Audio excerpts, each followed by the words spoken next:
Hello दोस्तों, नमस्कार। स्वागत है आपका शिखा मैम जीएस यूट्यूब प्लेटफॉर्म पर। जैसा कि हमने आपसे कहा था कि मंडे से आपके पहले चैप्टर से क्लास चलेगी, है ना। आप लोग थोड़ा वीडियो को और उसको बढ़ाइए, जिससे कि और व्यूज़ आए तो हमें और कॉन्फिडेंस हो चीज़ों को करने में और अच्छा लगे, है ना। तो आज का हमारा टॉपिक है संविधान का भाग। बहुत इंपॉर्टेंट है, यहाँ से बिल्कुल प्रश्न आता ही आता है और हम बहुत ही सरल तरीके से समझेंगे। देखिए, अगर हम संविधान में भाग की बात करें, आपने भाग पढ़ा है ना। आपने संविधान में अनुच्छेद पढ़ा है। आपने देखिए क्या होता है भाग और अनुच्छेद। भाग हमारे संविधान का सिलेबस है। क्या है? सिलेबस, ठीक है। विषय सूची है भाग हमारे संविधान का। एक तरह से आप कह सकते हैं कि आज हम आपको संविधान का सिलेबस बता रहे हैं, है ना।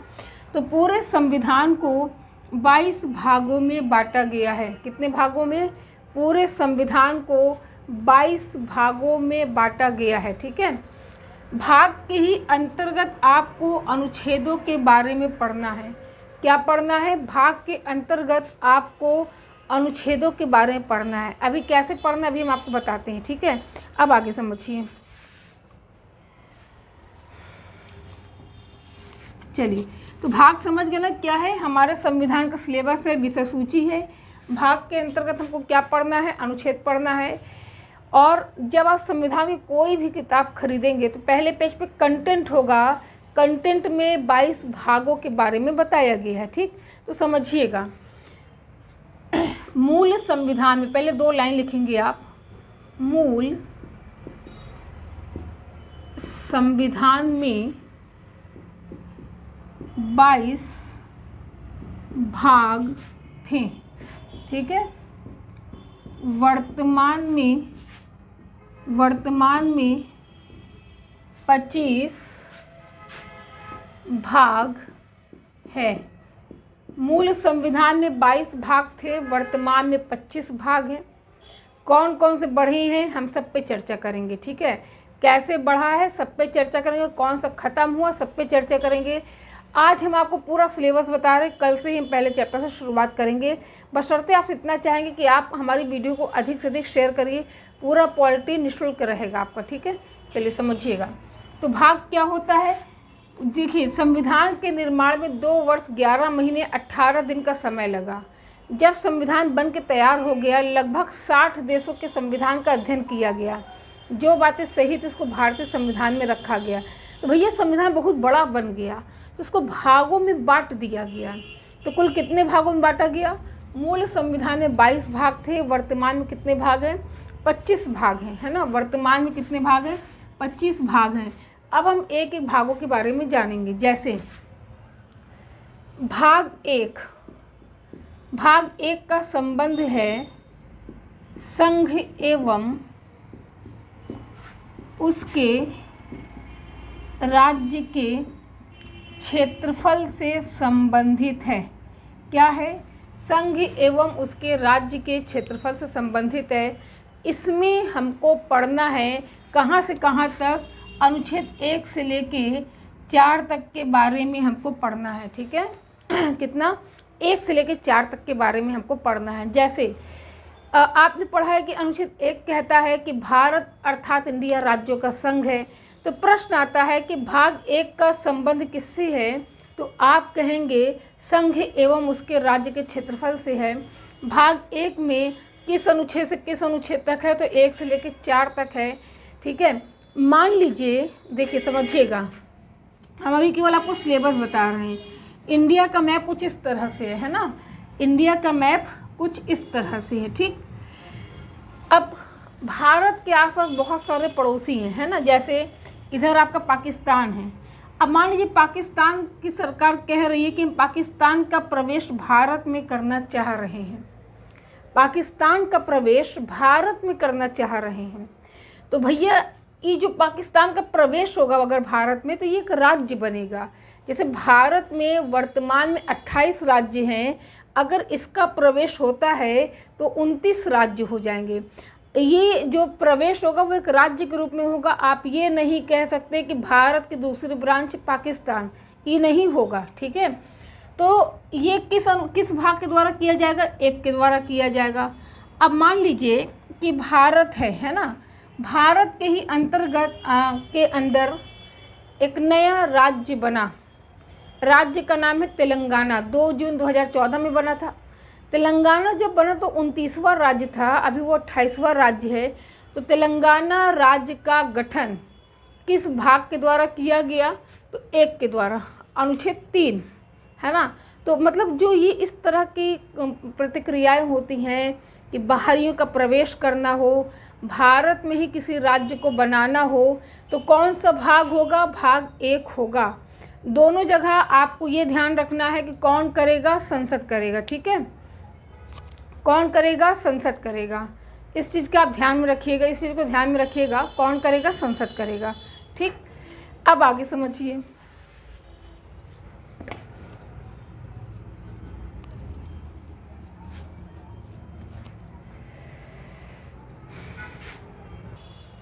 तो समझिए ना, भाग 1 के द्वारा होगा, ठीक है।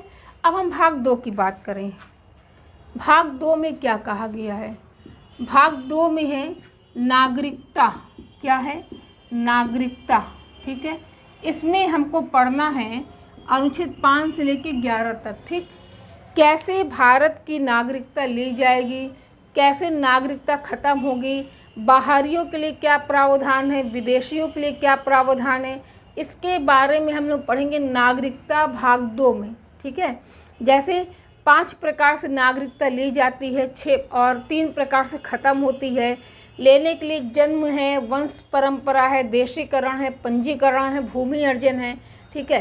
तो ये जो लिया जाता है नागरिकता ख़त्म होता है, इसके बारे में हम लोग पढ़ेंगे संविधान के भाग 2 नागरिकता में पढ़ेंगे, ठीक है।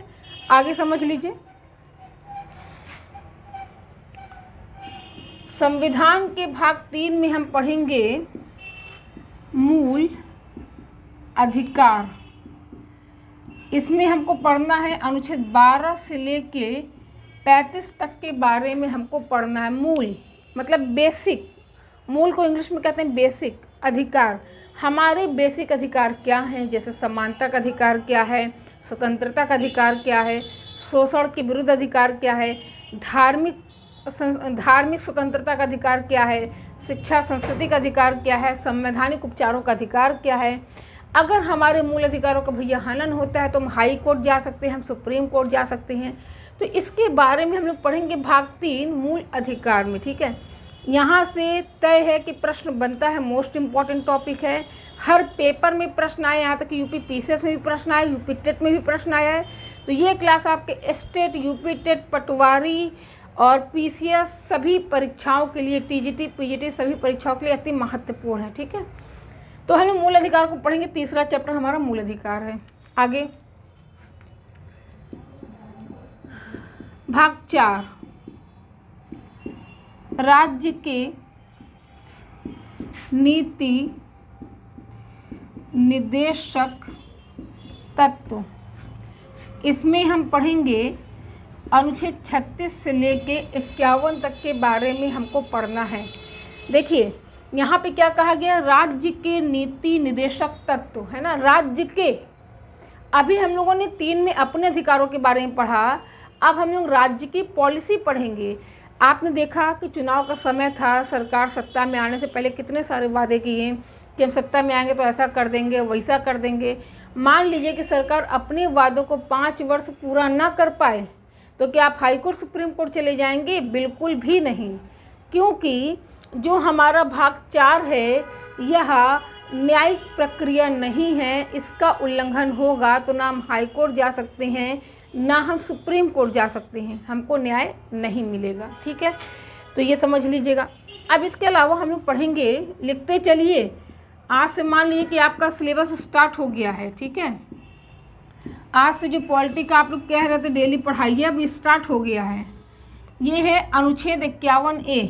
आज ये आपकी पहली क्लास है, हम आपको सिलेबस के माध्यम से क्लास के हम स्टार्ट कर रहे हैं, ठीक है। पहला क्लास ये, कल दूसरा होगा।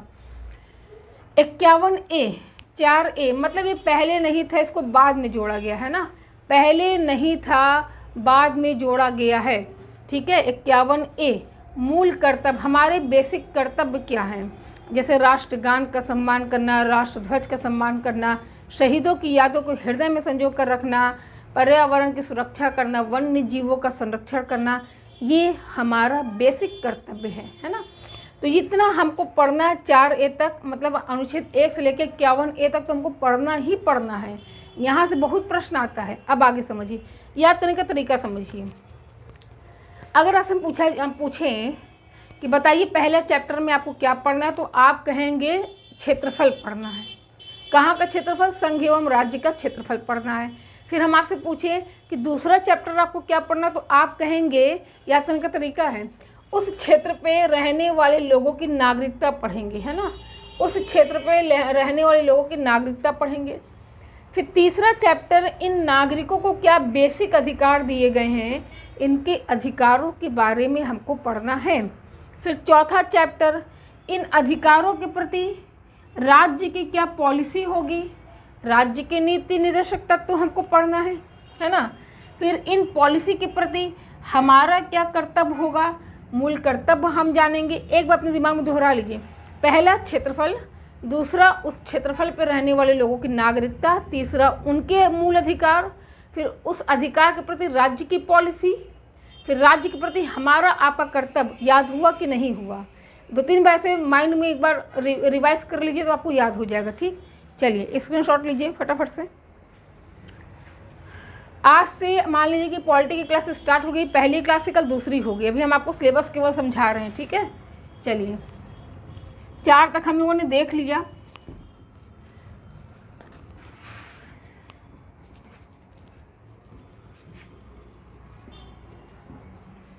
चलिए अब भाग 5। भाग 5 में हमको पढ़ना है संघ। संघ में हम पूरे भारत को जानेंगे। जैसे इसमें हमको क्या पढ़ना है, राष्ट्रपति पढ़ना है, उप राष्ट्रपति पढ़ना है, प्रधानमंत्री पढ़ना है, महान्यायवादी पढ़ना है, संसद पढ़ना है, सुप्रीम कोर्ट पढ़ना है, भारत का नियंत्रक महालेखा परीक्षक पढ़ना है ना। तो ये हमको इतने सारे अध्याय पढ़ने हैं भाग 5 में। देखिए पहला चैप्टर हमारा है क्या, राष्ट्रपति। राष्ट्रपति के बारे में हम पढ़ेंगे भाग 5 में, हम ये आपको पढ़ा चुके हैं, ठीक है। फिर इसके अंतर्गत हम उपराष्ट्रपति पढ़ेंगे, ये भी हम आपको पढ़ा चुके हैं। पार्ट 2 आना है, बाकी पार्ट 1 पढ़ा चुके हैं। प्रधानमंत्री के बारे में पढ़ेंगे, नियंत्रक भारत का महान्यायवादी भी हम आपको पढ़ा चुके हैं। संसद पढ़ा देंगे, सुप्रीम कोर्ट पढ़ा देंगे, नियंत्रक महालेखा परीक्षक ये भी हम आपको पढ़ा चुके हैं, ठीक है। अब इसके बाद जब भाग 5 में हम इतने चैप्टर्स को पढ़ लेंगे तो हम पढ़ेंगे भाग 6। भाग 6 में हम पढ़ेंगे राज्य, ठीक है। अब यहाँ राष्ट्रपति पढ़े हैं तो यहाँ पे राज्यपाल पढ़ेंगे, यहाँ प्रधानमंत्री पढ़े हैं तो यहाँ पे मुख्यमंत्री पढ़ेंगे, यहाँ महान्यायवादी पढ़े हैं तो यहाँ पे महाधिवक्ता पढ़ेंगे, यहाँ संसद पढ़ी है तो यहाँ पे विधानमंडल पढ़ेंगे, ठीक है। यहाँ सुप्रीम कोर्ट पढ़े हैं तो यहाँ पे हाई कोर्ट पढ़ेंगे। मतलब इतने सारे अध्याय के बारे में हमको पढ़ना है यहाँ पर, जिसमें हम आपको राज्यपाल पढ़ा चुके हैं, जाके वीडियो देखिएगा प्लेलिस्ट में है, महाधिवक्ता पढ़ा चुके हैं, ठीक है।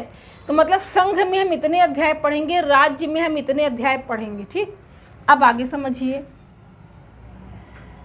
भाग 7 से समाप्त, ठीक है। केवल इतना याद रखिएगा कि संविधान के भाग 7 को समाप्त कर दिया गया है। अब प्रश्न आएगा किस संशोधन द्वारा, तो आप कहेंगे कि 7वें संविधान संशोधन 1956 के द्वारा समाप्त किया गया है। 7 से समाप्त किस संशोधन द्वारा, 7वें संविधान संशोधन 1956 के द्वारा समाप्त किया गया है, ठीक है। फिर हम पढ़ेंगे क्या, संविधान का भाग 8 में हमको पढ़ना है केंद्रीय सत्ता के बारे में।